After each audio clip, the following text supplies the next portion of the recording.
তৌহিদুল উলূহিয়্যা মানে বান্দার কাজে আল্লাহর তৌহিদ প্রতিষ্ঠা করা, একত্র প্রতিষ্ঠা করা। খুব সহজ ভাষা। এইরকম যত কাজ রয়েছে, জবাই করা কার জন্য জবাই হবে? আল্লাহর জন্য। তৌহিদ বান্দার কাজ এটি। হ্যাঁ, জবাই করবো।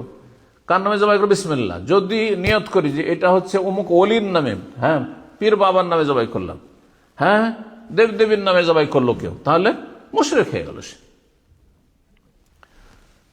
আর 3 নম্বর তৌহিদ, তৌহিদুল আসমা ও সিফাত, আল্লাহর নাম গুণাবলীর ক্ষেত্রে আল্লাহর তৌহিদ একত্র প্রতিষ্ঠা করা।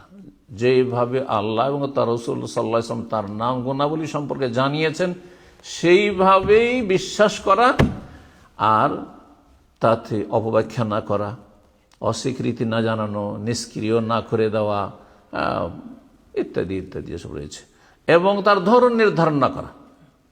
যেমন আল্লাহর চেহারা আছে, আছে না নেই?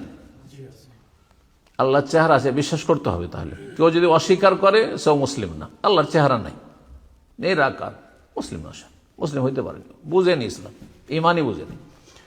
আচ্ছা, যদি বলেন আল্লাহর চেহারা আছে কিন্তু মানুষের মতো, তাও কাফের হয়ে গেল। এবার বুঝতে পেরেছেন? আল্লাহর চেহারা আছে কার মতো? আল্লাহর মতো।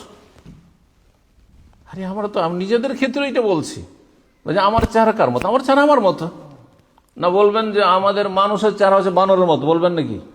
যেখানে মানুষ নিজেই কি কারোর সাথে তুলনা, অন্য প্রাণীর সাথে তুলনা করে না, তো কোথায় খালেক কোথায় মাখলুক? কেন মাখলুকের সাথে তুলনা করবেন খালেককে? এবার বুঝতে পেরেছেন? জি।